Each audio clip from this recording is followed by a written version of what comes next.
नमस्कार साथियों, success point के यूट्यूब चैनल पर आपका बहुत बहुत स्वागत है।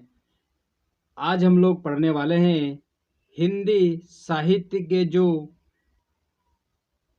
50-50 की जो सीरीज चल रही है उसका 76 नंबर का प्रश्न है, जो कि वन लाइन फैक्ट है। बहुत ही महत्वपूर्ण और इम्पोर्टेंट होने वाले हैं। इसी के साथ आज हम लोग आगे बढ़ते हैं। पॉइंट नंबर 76 यानी कि 76। आज का पॉइंट नंबर पहला है, प्रेम सागर के रचनाकार हैं। तो प्रेम सागर जो कि लल्लू लाल जी ने लिखी थी, प्रेम सागर के जो रचनाकार हैं लल्लू लाल जी हैं। इसी के साथ अगला पॉइंट है, जो अपनी जान खपाते हैं उनका हक उन लोगों से ज़्यादा है जो केवल रुपया लगाते हैं। ये कथन गोदान के किस पात्र द्वारा कहा गया है? ये गोदान के किस पात्र द्वारा कहा गया है? ये जो कथन है ये महतो द्वारा कहा गया है, महतो के द्वारा कहा गया है। गोदान गबन ये जो रचनाएं हैं ये मुंशी प्रेमचंद जी की हैं। इसी के साथ अगला पॉइंट है, सही वर्तनी का चयन कीजिए। तो परीक्षा जो है, परीक्षा को हम लोग इसी प्रकार से लिखते हैं, परीक्षा यही सही वर्तनी है। इसी के साथ अगला पॉइंट है अगला पॉइंट है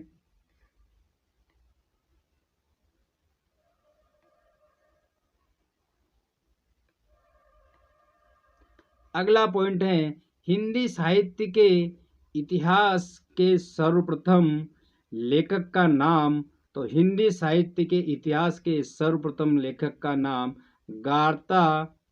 गारसा द तासी हैं। गारसा द तासी हैं। हिंदी साहित्य के इतिहास के लेखक के जो सर्वप्रथम जो लेखक हैं उनका नाम गारसा द तासी हैं। क्या नाम है? गारसा द तासी।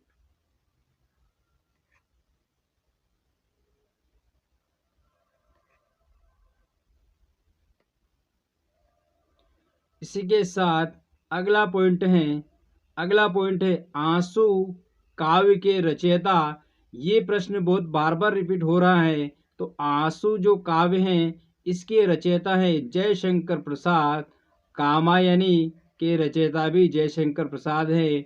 कामायनी के रचयिता जयशंकर प्रसाद हैं। आंसू के रचयिता जयशंकर प्रसाद है। कामायनी एक महाकाव्य है जो कि बहुत ही मोस्ट और इम्पोर्टेंट है, क्वेश्चन बनता है। इसी के साथ अगला पॉइंट है मनुष्यत्व की सामान्य भावनाओं को आगे करके निम्न श्रेणी की जनता में आत्मगौरव का भाग जगाने वाले सर्वश्रेष्ठ कवि हैं। तो आत्मगौरव का भाग जगाने वाले सर्वश्रेष्ठ कवि कबीरदास जी हैं।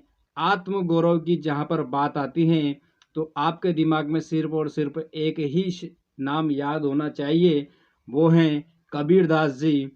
कबीरदास जी ने जो आत्मगौरव या मनुष्यत्व की जो भावना है उसके ऊपर बहुत ही शानदार और महत्वपूर्ण व्यंग किए हैं। इसी के साथ अगला पॉइंट है लहरें व्याम चूमती उड़ती चपलाएं आख्यान नाचती। पंक्ति जयशंकर प्रसाद के किस रचना का अंश है? तो लहरें व्योम चुमती उड़ती कामायनी की रचनाएं हैं। कामायनी की ये रचनाएं हैं, जयशंकर प्रसाद की जो रचनाएं हैं कामायनी, उसका एक भाग है, उसकी एक लाइन है, उसकी एक पंक्ति है जो कि बहुत ही मोस्ट और इम्पोर्टेंट है। तो अब क्वेश्चन ये बनता है कि जयशंकर प्रसाद की जो कामायनी है उसमें जो लहरें ओम चूमती उड़ती हैं चपलताएं असंख्य नाचती हैं, ये पंक्ति अगर पूछा जाता है तो आपको दिमाग में आना चाहिए कि ये पंक्ति कामायनी की है। अच्छा, कामायनी जयशंकर प्रसाद जी की हैं। एक लाइन में 3 प्रश्न के आपके उत्तर कंप्लीट हो रहे हैं। इसी के साथ अगला पॉइंट है, बिहारी किस राजा के दरबारी कवि थे? तो बिहारी जी जो हैं वो जयपुर नरेश जयसिंह के दरबारी कवि थे। जयपुर के जो नरेश थे जयसिंह, उनके दरबारी कवि थे बिहारी जी ने एक बिहारी सस्सई लिखा है। क्या लिखा है? बिहारी जी ने बिहारी सस्सई लिखा है, जिसमें कितने दोहे हैं? 719 दोहे हैं। 719 टोटल हैं, लेकिन 713 सिर्फ दोहे हैं और कुंडलिया और छंद मिलाकर 719 हैं। ये चीज़ आप ध्यान रखना है। इसी के साथ अगला पॉइंट है आचार्य रामचंद्र शुक्ल ने किन 2 प्रमुख तथ्यों को ध्यान में रखकर हिंदी साहित्य लेखन इतिहास के कालखंड का नामकरण किया है? तो उत्तर है ग्रंथों की प्रचुरता एवं ग्रंथों की प्रसिद्धि। तो जो रामचंद्र जी शुक्ल जी ने हिंदी साहित्य का जो इतिहास लिखा है, जो कि बहुत ही मोस्ट और इम्पोर्टेंट है, तो ग्रंथों की प्रचुरता को देखा उन्होंने और ग्रंथों की प्रसिद्धि को देखा, और इन दोनों प्रमुख तथ्यों को ध्यान में रखते हुए उन्होंने हिंदी इतिहास के कालखंडों का नामकरण किया है। हिंदी साहित्य के कालखंडों का नामकरण किया है। नामकरण जो किया है उन्होंने ग्रंथों की प्रचुरता को ध्यान में रखा है और उसकी प्रसिद्धि को ध्यान में रखा है। इसी के साथ अगला पॉइंट है, वीरों का कैसा हो वसंत के रचयिता सुभद्रा कुमारी चौहान। वीरों का कैसा हो वसंत, सुभद्रा कुमारी चौहान। सुभद्रा कुमारी चौहान ने लगभग वीर रस के ऊपर ही अपनी कविताएं और अपने भाव व्यक्त किए हैं। इसी के साथ अगला पॉइंट है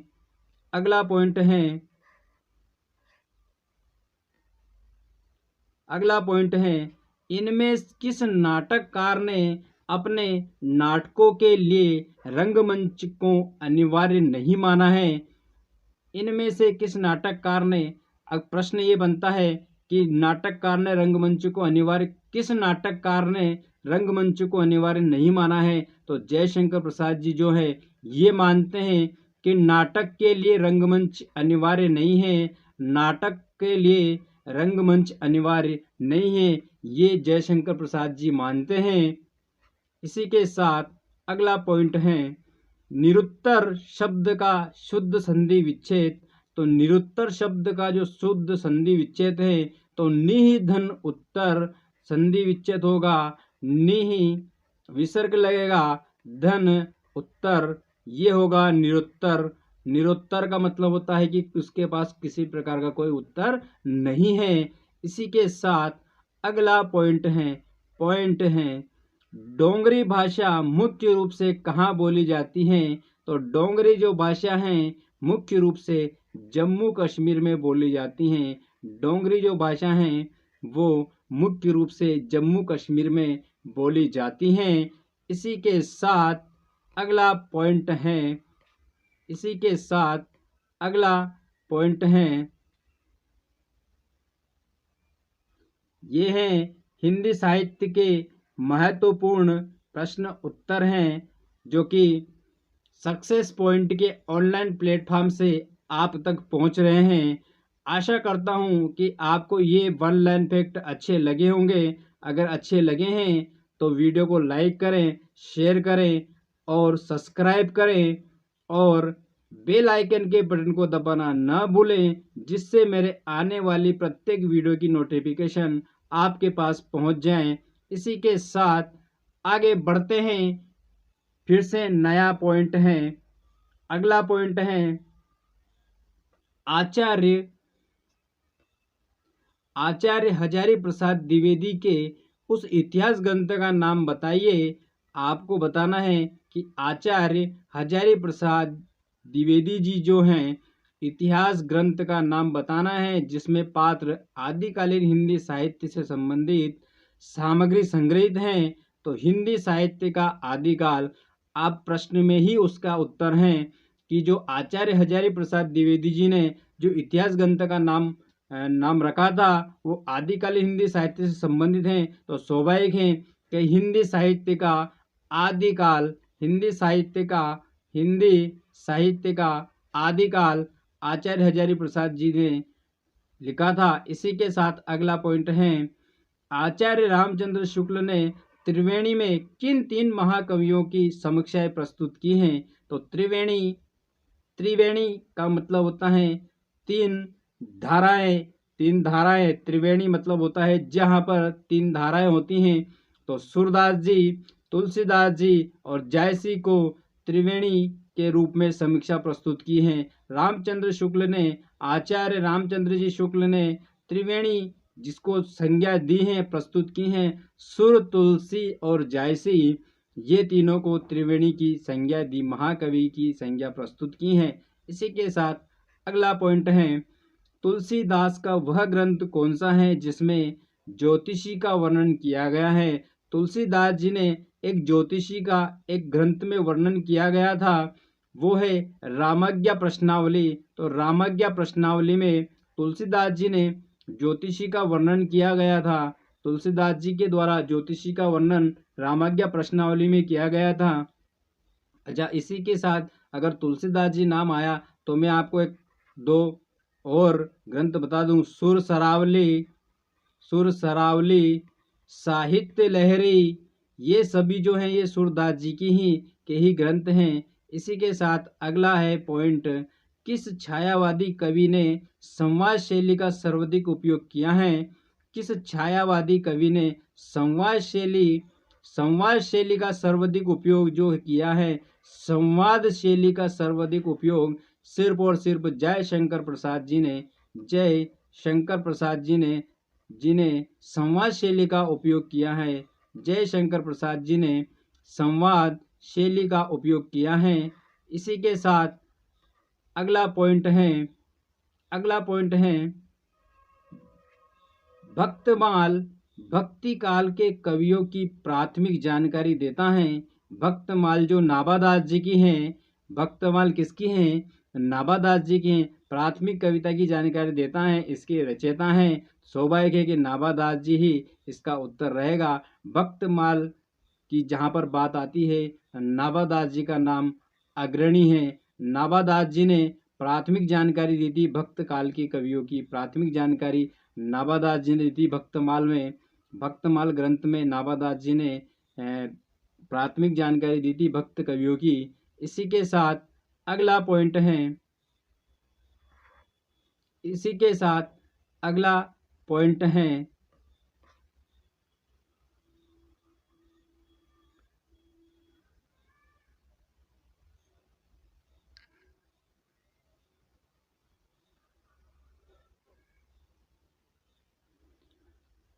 हंस जवाहिर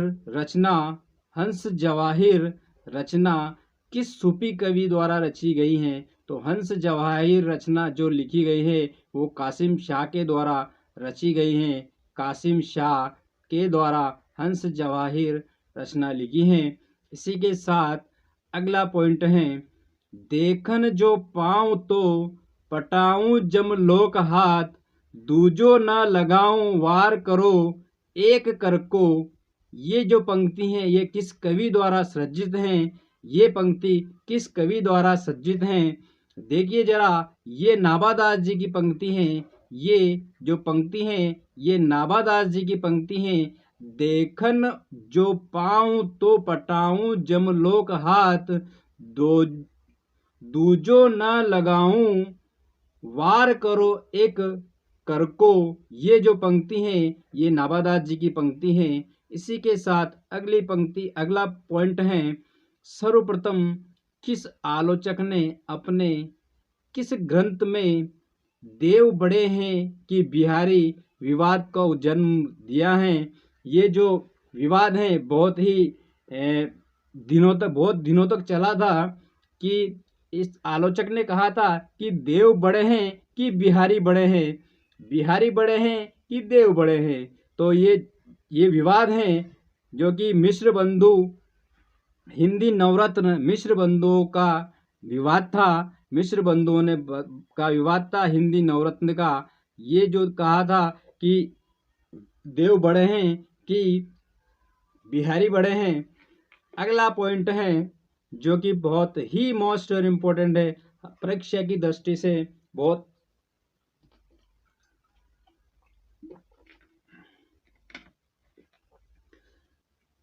इम्पोर्टेंट होने वाला है। पंचवटी में कौन सा समास है? पंचवटी में आपने उत्तर देख रखा है कि द्विगु समास है। अच्छा, द्विगु समास क्यों है? आपको मैं एक ट्रिक बताता हूँ। पंचवटी जहां पर भी संख्या अगर आती है तो वहां पर द्विगु समास होता है। द्विगु समास होता है। संख्या अगर आती है तो द्विगु समास होता है। अच्छा, का की के अगर आता है तो तत्पुरुष होता है। अच्छा, संख्या आती है तो द्विगु समास होता है। लेकिन द्वंद्व समास क्या है?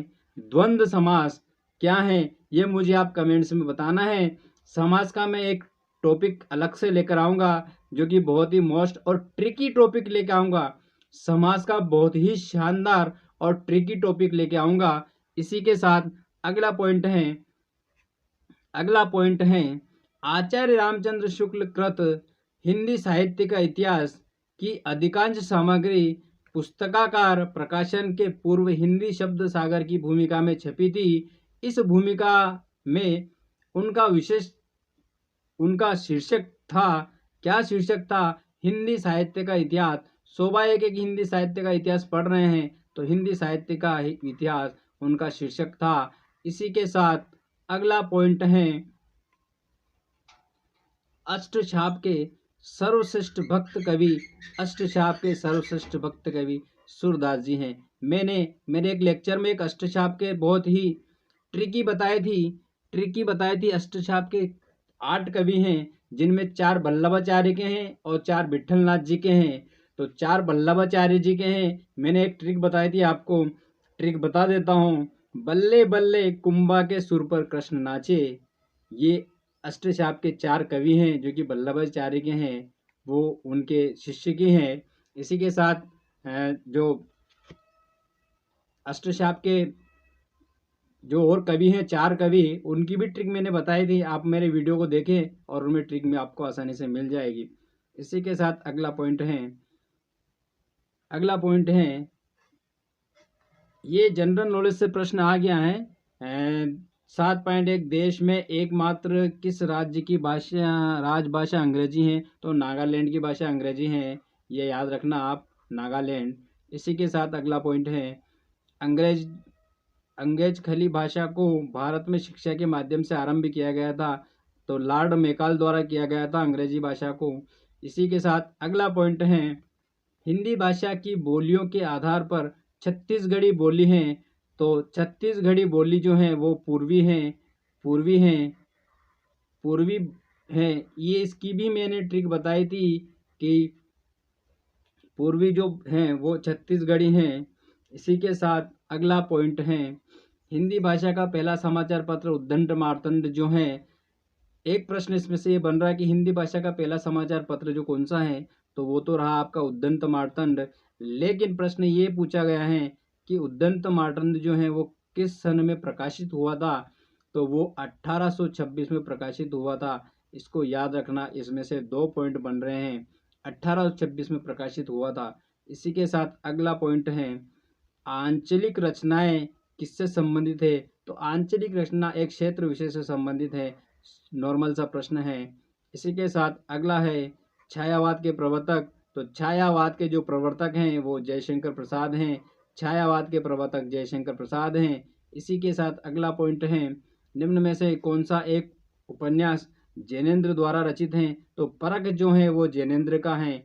परख उपन्यास जो है वो जैनेन्द्र ने लिखा है। परख जो है कि जैनेन्द्र का है। इसी के साथ अगला पॉइंट है कामायनी किस प्रकार का ग्रंथ है? तो मैंने अभी पहले ही बताया था कि कामायनी जयशंकर प्रसाद जी द्वारा लिखा गया है। कामायनी की एक पंक्ति भी अपने एक पॉइंट में आई थी। तो कामायनी जो है एक महाकाव्य है और बहुत ही अच्छा महाकाव्य है। कामायनी जो महाकाव्य लिखा है वो जयशंकर प्रसाद जी ने लिखा है। इसी के साथ अगला पॉइंट और आज का लास्ट पॉइंट है, आज का लास्ट पॉइंट है, निम्नलिखित में से किस रचना की सर्वाधिक टीकाएं लिखी गई हैं? तो बिहारी जी ने सर्वाधिक टीकाएं लिखी गई हैं। बिहारी जी द्वारा सर्वाधिक टीकाएं लिखी गई हैं।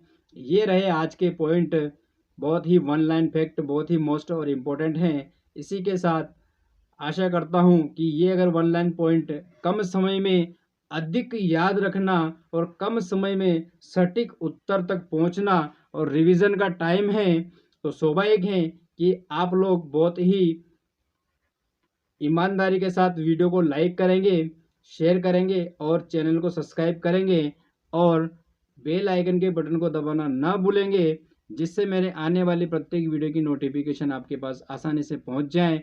इसी के साथ मिलते हैं अगले लेक्चर में। जय हिंद, जय भारत, वंदे मातरम, जय श्री कृष्ण, राधे राधे।